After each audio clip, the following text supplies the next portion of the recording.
दोस्तों, creative motivation series के 33वें यानी 33rd एपिसोड में आप सबका हार्दिक स्वागत and thank you very much for your valuable views, likes, shares and comments. दोस्तों, आज का एपिसोड भी केवल आपके सजेशन अनुसार ही हम पेश कर रहे हैं और आपने जो टॉपिक सजेस्ट किया है, मैं क्या कहूँ, वैसे मेरा अपना फेवरेट टॉपिक भी है और वो टॉपिक है, क्या ईश्वर, अल्लाह और गॉड एक हैं? Friends, it's open secret. एक बात हमें ये जान लेनी चाहिए कि ईश्वर, अल्लाह, गॉड ये व्यक्ति नहीं बल्कि शक्ति है। दोस्तों, दुनिया के बड़े बड़े शायर, साहित्यकार, फिलोसोफर, संत, वली और साइंटिस्ट ने इस बात का स्वीकार किया है कि इस दुनिया को सुचारू रूप से चलाने के पीछे एक अननोन इटरनल पावर जरूर है।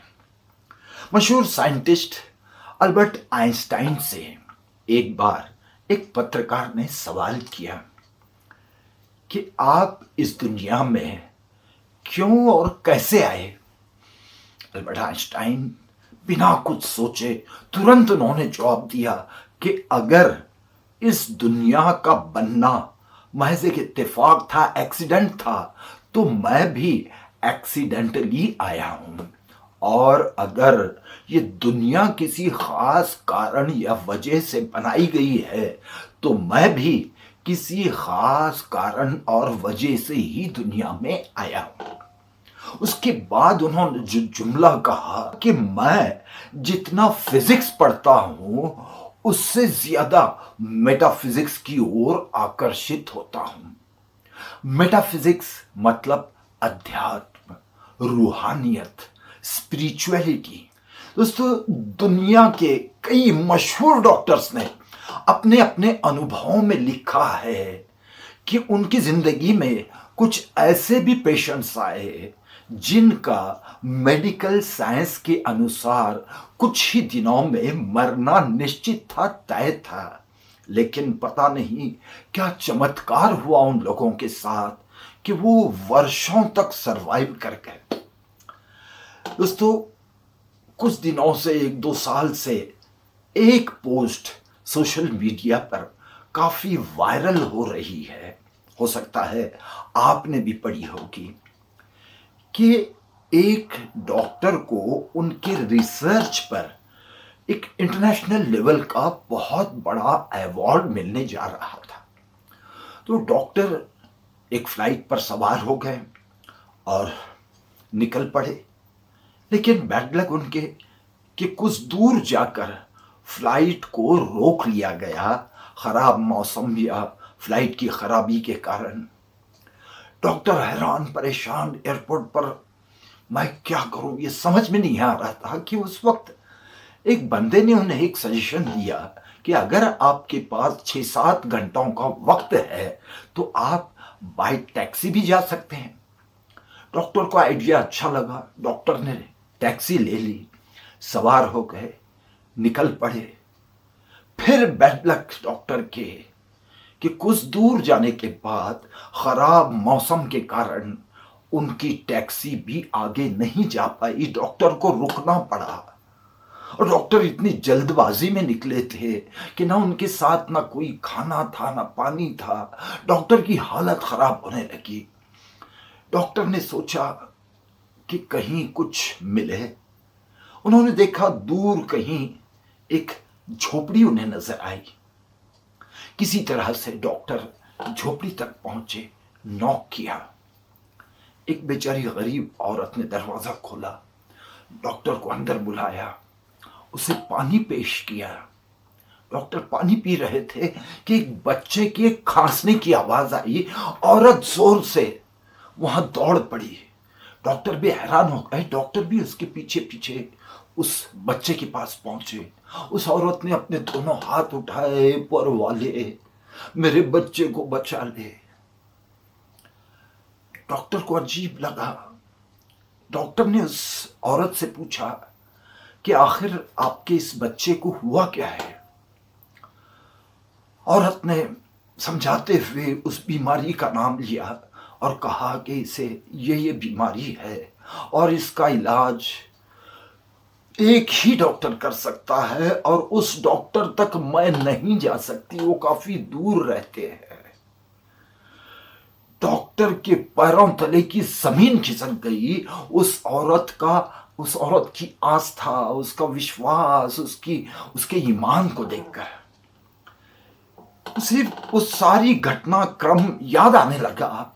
उनका फ्लाइट में बैठना, फ्लाइट का अचानक बंद पड़ जाना, फिर एक टैक्सी लेना, टैक्सी बिल्कुल उस औरत के घर के करीब बिगड़ जाना या रुक जाना। डॉक्टर हैरान हो गए क्योंकि यही वो डॉक्टर थे जिसके लिए पता नहीं वो मां कितने दिनों महीनों से दुआएं कर रही थी। दोस्तों, आपको याद होगा 30 साल पहले लातूर में एक महाभयंकर भूकंप हुआ था। हजारों लोगों की जानें गईं। वहां जब रेस्क्यू ऑपरेशन चलने लगा तो 8-10 दिनों बाद एक मिट्टी के ढेर के नीचे, घर के ढेर के नीचे से एक जिंदे नन्हे से बच्चे को जिंदा निकाला गया। दोस्तों सोचिए आप, उस बच्चे ने क्या खाया होगा, किसने खिलाया होगा, उसे किसने बचाया होगा।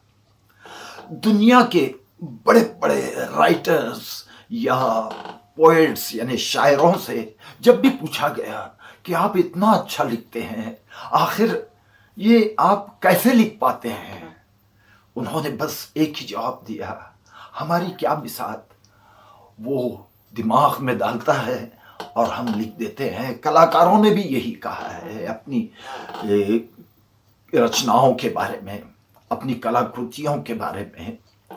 दोस्तों, इस रुए जमीन पर ऐसे कई रथी, महारथी और महापुरुष हो गुजरे हैं जो न पढ़ना जानते थे, न लिखना जानते थे, लेकिन उनके सिद्धांत, उनके जो उन्होंने कौल दिए, उन्होंने जो दुनिया को सबक सिखाया, आज भी दुनिया उन उसूलों पर चल रही है, उस पर रिसर्च कर रही है। दोस्तों, ये इतना वास्ट और इतना डीप सब्जेक्ट है कि इस पर जितना कहा जाए उतना कम है। मैं क्लाइमैक्स में बस इतना ही कहना चाहूंगा, जिसके साये में सारी दुनिया है। साया मीन्स ब्लेसिंग, ग्रेस। जिसके साये में सारी दुनिया है उसका साया नजर नहीं आता। झोलियां सबकी भर जाती है, देने वाला नजर नहीं आता। शायद यही वो शक्ति है जिसे कोई ईश्वर कहता है, कोई अल्लाह, कोई गॉड। दोस्तों, आस्था, ईमान और फेथ, बिलीफ, ये बिल्कुल अलग चीज है। ये जितनी पुख्ती होगी बंदे में उतना ही जोश, उतनी ही उसमें मजबूती आएगी। और प्रार्थनाएं सबकी अलग है, लेकिन फेथ पावरफुल होनी चाहिए। दोस्तों, आज का ये हमारा एपिसोड 33 आपको कैसे लगा जरूर बताइए। और अगर आज तक आपने हमारे YouTube चैनल को सब्सक्राइब नहीं किया है तो प्लीज प्लीज आज अभी जरूर सब्सक्राइब कीजिए। And please take extreme care, please take care. Thank you very much.